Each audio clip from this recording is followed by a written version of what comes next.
그동안 성도님들의 삶에도 우리 마포교회에도 많은 일들이 있었을 텐데요.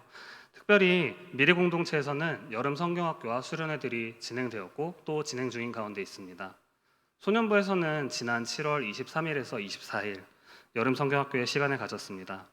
함께 해주시는 선생님들과 격려해주시는 성도님들의 응원 가운데 소년부 학생들과 즐거운 추억을 만들 수 있어서 참 감사했습니다. 이번 여름 성경학교는 복음 라이더스라는 주제로 진행을 했었습니다. 우리는 우리에게 필요한 물건이나 음식을 전달해 주시는 분들을 라이더라고 부르곤 합니다. 이와 비슷하게 예수 그리스도를 선물로 받은 모든 그리스도인들이 이 기쁜 소식을 그리스도를 필요로 하는 모든 이들에게 전하는 삶, 그것이 복음 라이더스의 삶이라는 것을 소년부 학생들과 함께 나누었습니다. 그리고 이 성경학교를 준비하면서 스스로에게 더 많은 질문을 던졌던 기억이 납니다. 내 마음에 심겨진 복음의 씨앗은 무엇인가? 그리고 이 입술로 나는 무엇을 복음이라고 고백하는가? 은혜로 복음을 받은 이들에게 잊지 말아야 할 것은 무엇인가? 현대 시대와 풍토를 진단하는 많은 표현들이 있습니다. 성도님들께서도 뉴스와 신문을 통해서 많이 이런저런 단어를 많이 들어보셨을 겁니다. 자기 PR의 시대라는 말도 쓰기도 하고요. 포스트 모더니즘, 4차 산업혁명 혹은 호모데우스 같이 여러 표현들을 가지고 이 시대를 진단하곤 합니다. 그러면 현대에 들어와서 사람과 사람 사이의 관계, 인간 관계에 대해서는 인간에 대한 자세에 대해서는 어떤가 생각해 보면 감히 진단하건대 불만족을 만족하는 시대라는 표현을 쓸 수 있지 않나 싶습니다. 불만족을 만족하는 시대. 누군가의 불만족이 누군가에겐 만족이 되고 또 다른 누군가의 만족이 누군가에겐 불만족이 되는 것이죠. 사회가 경쟁이라는 시스템을 부추기기 때문이기도 하지만 어쩌면 이것은 인간의 내면에 잠재된 불만족과 비교의식 때문이기도 할 것입니다. 아름다운 마음들이 모여서라는 찬양을 다들 아실 것입니다. 이 찬양의 가사에는 아름답지 못한 마음들도 나타납니다. 미움, 다툼, 시기, 질투, 아름답지 못한 마음들이죠. 그러나 생각해보면 이 아름답지 못한 마음들이 지금은 굉장히 자연스러운 시대가 되었습니다.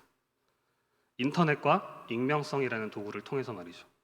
정당한 이유만 있다면, 논리적인 완결성만 가진다면 누군가를 비판한다는 미명하에 미움, 다툼, 시기, 질투라는 가시를 포장하는 것이 가능한 시대가 되었습니다. 사실 이렇게까지 거대한 담론이 아니더라도 우리는 우리 스스로의 마음을 통해서 이 가시들을 발견할 수 있습니다. 부끄러운 고백입니다만 사실 저부터도 그렇습니다. 누군가를 함부로 대하는 사람을 보면 제 마음에서도 미움이 일어날 때가 있습니다. 그리고 이 제 마음속에서 일어난 미움은 항상 저에게는 정당한 미움이 됩니다. 그리고 이 미움이 겉으로 표현되면 다툼이 되죠. 누군가와 다툴 때는 제 의견은 항상 옳은 것이 됩니다. 저한테 있어서요. 그리고 이뿐만이 아니라 항상 저보다 뛰어난 사람, 저보다 훌륭한 사람을 볼 때면 제 마음속에는 부러워하는 마음이 생깁니다. 사실 부러워하는 마음 자체는 잘못된 것이 아니지만 그 상대방을 깎아내리면서 뭐야, 나랑 별반 다를 게 없네? 라는 생각을 할 때면 제 마음속에 시기와 질투가 숨어져 있다는 것을 발견하게 되죠. 그리고 이 마음들은 그 자체로 제 마음의 가시가 되기도 하지만 때로는 제 안에 이 마음들이 있다는 것이 스스로를 괴롭히게 만들면서 자기 혐오로 이어지기도 합니다. 이런 생각을 하다 보면 사람의 마음이 참 어지럽다는 생각을 하게 됩니다. 한 복음성가의 가사에서 이에 대한 통찰을 발견할 수 있었는데요. 성도님들도 아실 텐데 가사는 이렇습니다. 사람을 보며 세상을 볼 땐 만족함이 없었네. 나의 하나님 그분을 뵐 땐 나는 만족하였네. 이 가사는 사실 굉장한 하나의 영적인 신비를 담고 있다고 생각합니다. 하나님께서는 예배를 통해서 말씀과 기도와 찬양을 통해서 그분의 백성들이 하나님 당신만을 바라보도록 하십니다. 그리고 하나님의 백성들이 하나님을 바라볼 때 하나님께서는 그분의 자녀들에게 평안을 허락하십니다. 성도님들도 이와 같은 영적인 신비를 많이들 경험해 보셨을 거라고 생각합니다. 나 자신의 힘으로 바꿀 수 없는 문제 앞에서 하나님 앞에 나아갈 때 문제는 달라지지 않지만, 상황은 바뀌지 않았지만 그 문제를 대하는 자신의 마음과 태도가 달라지는 것을 말이죠. 이 새로움은 오직 그리스도 안에서만 주어집니다. 누구도 갚을 수 없는 인간의 죄를 대신하여 지시고 십자가에 달리시고 죽은 뒤 사흘 뒤 부활하신 그리스도께서는 주님을 믿는 자에게 새로운 생명을, 새로운 마음을 주십니다. 사람을 보며 세상을 바라며 모두가 구하지만 얻지 못하는 그 평안과 기쁨을 우리는 그리스도 안에서 발견할 수 있습니다. 오늘 본문인 고린도후서는 고린도 교회에 사도 바울이 쓴 편지입니다. 고린도는 펠로폰네소스 반도에 위치한 도시였고, 익히 알려진 것처럼 지리적인 이점을 가지고 지중해 연안에서 해상 교통과 무역으로 크게 번영을 누렸습니다. 역사적으로는 로마군에 의해 점령당하고 로마가 재건한 도시이기도 하죠. 당시 고린도의 모습을 우리가 두 눈으로 직접 볼 수는 없지만 한번 상상해 본다면 굉장히 활발하고 빠른 도시의 이미지가 떠오릅니다. 다양한 문화가 모이고 또 흘러가는 역동적인 도시였을 것 같습니다. 그러니 고린도에는 자연히 여러 배경을 가진 사람들이 함께 있었습니다. 고린도의 인종 구성은 본래 고린도 지역에 살던 토착 헬라인, 로마의 식민지가 된 후 고린도로 유입된 로마인, 회당을 중심으로 결집되었던 디아스포라 유대인 등으로 굉장히 다양했습니다. 고린도 교회도 이러한 토양 위에 있었습니다. 부유한 삶을 영위하는 사람들도 있었고 하층민의 삶을 비유대인들 그리고 적지 않은 유대인들이 함께했습니다. 인종에서나 신분에서나 문화에서나 언어에서나 고린도 교회는 다양성을 가지고 있었습니다. 이 다양한 성질들이 함께 어우러졌다면 참 아름다운 모습이 되었겠습니다만 실상은 그렇지는 못했습니다. 선을 그었기 때문이었습니다. 선을 긋는다라는 말을 우리는 많이 사용하죠. 여기서 이 선은 어떤 의미일까요? 선은 넘어서는 안 되는 허용 범위 혹은 한계, 인간관계에 놓인 벽 등을 의미합니다. 고린도 교회 교인들은 그들의 종교적인, 철학적인, 정치적인 이념에 따라 선을 긋고 몇 개의 파당으로 나뉘어 있었습니다. 유대인과 비유대인 사이에도 선이 그어져 있었습니다. 먼저는 인종이 달랐고요. 남자의 경우에는 할례라는 증표를 가지고 유대인과 비유대인이 구분되었습니다. 시간과 장소에도 역시 선이 그어져 있었습니다. 유대인들은 안식일을 엄격하게 지켰고 장소에 있어서는 예루살렘이라는 성소라는 자신들만의 기준을 가지고 있었죠. 어떤 이들은 사도 바울에 대하여 선을 그었고 아볼로나 게바라는 다른 권위를 찾기도 했습니다. 오늘 본문은 이러한 고린도 교인들에게 사도 바울이 자신의 사도권을 변호하는 동시에 권면하는 내용이기도 합니다.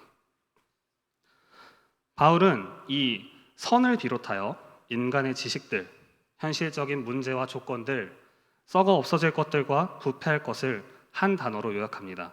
바로 오늘 본문 16절에 있었던 육신이라는 단어입니다. 16절과 17절을 다시 함께 같이 읽어보면 좋겠는데요. 고린도후서 5장 16절과 17절을 다시 함께 읽어보면 좋겠습니다. 그러므로 우리가 이제부터는 어떤 사람도 육신을 따라 알지 아니하노라. 비록 우리가 그리스도도 육신을 따라 알았으나 이제부터는 그같이 알지 아니하노라.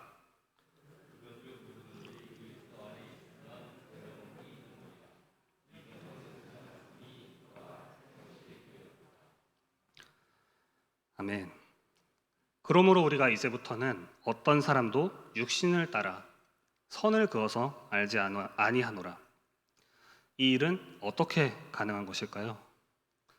말씀에서는 그리스도 안에 있으면 가능하다고 합니다. 우리를 대신하여 죽으시고 우리를 하나님과 화목하게 하심으로 우리를 하나님의 의가 되게 하신 구주 예수 그리스도 안에 있으면 우리는 새로운 피조물이 되기에 가능한 것입니다. 사도 바울이 쓴 또 다른 서신인 에베소서 2장 14절의 말씀을 나누고자 합니다. 제가 세 번역으로 읽겠습니다. 에베소서 2장 14절입니다. 그리스도는 우리의 평화이십니다. 그리스도께서는 유대 사람과 이방 사람이 양쪽으로 갈라져 있는 것을 하나로 만드신 분이십니다. 그분은 유대 사람과 이방 사람 사이를 가르는 담을 자기 몸으로 허무셔서 원수된 것을 없애시고, 그리스도가 우리 죄를 대신하여 지시고 다시 사셨다는 이 복음을 믿는 그리스도인들은 그리스도 안에 있습니다. 그리고 그리스도 예수 안에서 그리스도인들은 인종, 종교, 관습, 문화라는 선을 넘어서, 벽을 넘어서 사람을 판단하지 않을 수 있다는 것입니다. 왜냐하면 먼저 그리스도께서 그 벽을, 선을 초월하셨기 때문입니다. 예수 그리스도께서 인간이 세운 모든 벽과 담을 허무시고 인간이 지은 모든 한계를 초월하셔서 우리에게 찾아오셨기 때문입니다. 예수 그리스도에게는 어떤 출신인지, 어떤 사회적인 조건을 갖추고 있는지, 혹 누구나 감탄할 만한 공덕이나 선행을 쌓았는지 등의 선이 그어지지 않습니다. 아니, 어떤 선이 그어져 있다 하더라도, 이미 그어져 있는 선이라 하더라도 예수 그리스도께서는 그것을 초월하십니다. 우리에게 주어진 이 구원의 신비는, 예수 그리스도의 복음은 우리의 어떠함 때문이 아니라는 것을 말합니다. 우리를 그리스도 안에서 새로운 피조물이 되게 하는 이 신비는 우리의 어떠함 때문이 아닙니다. 이 모든 것은 하나님께로부터 난 것입니다. 사도 바울은 18절과 19절을 통해서 이 하나님의 놀라운 은혜를 화목이라고 부릅니다. 이 화목이라는 단어는 화해라고도 번역되기도 합니다. 그러니까 하나님께서 그리스도 안에 계셔서 세상을 자기와 화목하게 하셨다는 말씀은 곧 하나님께서 그리스도 안에 계셔서 세상을 자기와 화해하게 하셨다는 말씀과도 같습니다. 화목 또는 화해라고 번역된 이 단어에 대하여 한 신학자는 이렇게 말했습니다. 하나님이 사람과의 화평을 이루기 위하여 자기 쪽에 있는 장애물을 진지하게 처리하셨기 때문에 사람은 하나님의 사랑의 진정성을 믿고서 불신을 버리게 된다. 화해를 구성하는 것은 하나님이 자기 쪽에 장애물을 진지하게 처리하신 것이다. 그것에 관한 이야기가 화목하게 하는 말씀이다. 사람들이 그 말씀을 받아들일 때 그들은 화해를 받아들이는 것이다. 우리가 화해라는 단어를 어떤 상황에서 사용하는지 생각해 본다면 조금 더 이해가 될 것 같습니다. 화해와 화목은 인격적인 관계에서만 쓰이는 단어입니다. 우리가 누군가에게 빌린 돈을 갚을 때 우리는 화해하게 되었다고 말하지 않습니다. 무언가에 정답을 도출해내었을 때 우리가 화해하게 되었다고 말하지 않습니다. 우리는 갈등이 해결되거나 깨어지거나 위태로운 관계에서 상대방을 이해하고 포용할 수 있게 되었을 때 화해라는 단어를 사용합니다. 그러니까 결국 하나님께서 우리를 자기와 화목하게 하셨다, 화해하게 하셨다는 말씀은 결국 사람들과 인격적인 관계를 회복하고자 하셨다는 말씀입니다. 하나님께서 먼저 사람들에게 화해의 손길을 내미심으로써 말이죠. 또한 하나님께서 우리를 자기와 화목하게 하셨다는 말씀은 이전에 우리의 상태가 하나님과 소외되어 있었음을 의미합니다. 하나님과 온전한 신뢰 관계를 가지지 못했고 때로는 단절되기까지 하는, 결합보다는 분리에 가까운 상태였다는 의미이기도 합니다. 사람이 하나님과 소외된 원인에 대해서 오늘 본문 중에 19절과 21절에서는 죄를 이야기합니다. 이사야서 59장 2절에서는 죄가 하나님과 사람 사이를 어떻게 만드는지 나타나는데요. 이사야서 59장 2절에는 이렇게 말씀합니다. 오직 너희 죄악이 너희와 너희 하나님 사이를 갈라놓았고 너희 죄가 그의 얼굴을 가리어서 너희에게서 듣지 않으시게 함이니라. 그리고 로마서 1장 18절에서는 진리를 가로막는 사람의 불경건함과 불의함에 대해서 하나님의 진노가 있다고 말씀합니다. 하나님은 자비로우시고 사랑이 가득하시지만 죄악에 대해서 그냥 용서해주고 잊어버리자 라고 하실 수 없는 거룩하신 하나님이십니다. 그 하나님이 세상과 죄에 대한 정죄와 진노를 제거하신 것은 바로 유월절 어린 양이신 예수 그리스도를 통해서 일어난 사건입니다. 죄를 알지 못하는 무죄하신 그리스도가 우리를 대신하여 십자가를 지셨고 죄의 삭신 사망으로부터 우리를 속량하셨습니다. 사도 바울은 고린도 교회 성도들에게 하나님과 화목할 것을 요청합니다. 그리고 이 요청은 오늘 이 자리에 있는 저와 성도님들 모두에게도 동일하게 요청되는 것이기도 합니다. 하나님과 화목하라. 하나님과 화목하는 것은 어떤 규칙이나 원칙을 지키면 자동적으로 이루어지는 것이 아닙니다. 자판기에서 음료수를 뽑아 먹거나 자동 응답기의 버튼을 누르면 나오는 대답처럼 기계적인 응답이 아닙니다. 하나님께서는 우리의 인간적인 조건, 환경, 위치, 업적을 보고 우리를 찾아오신 게 아니기 때문입니다.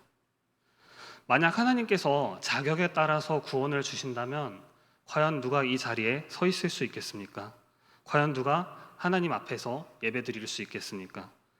우리가 하나님 앞에 나와 예배를 드릴 수 있다는 것, 이 예배의 자리에 나올 수 있다는 그 자체가 하나님께서 은혜를 베푸셨다는 증거입니다. 어떤 방법이나 노력으로도 해결할 수 없는 우리의 죄를 위해서 예수 그리스도께서 썩어질 육신의 것들을 초월하시고 우리에게 찾아오셨습니다. 예수님의 피값으로 우리가 갚을 수 없는 죄의 삭을 유월하시고 우리에게 찾아오셨습니다. 그리스도 예수 안에서 우리를 새로운 피조물이 되게 하셨습니다. 이 은혜를, 복음을 마음을 열고 믿음으로 고백하는 저와 모든 성도님들이 되시기를 축복합니다. 기도하겠습니다.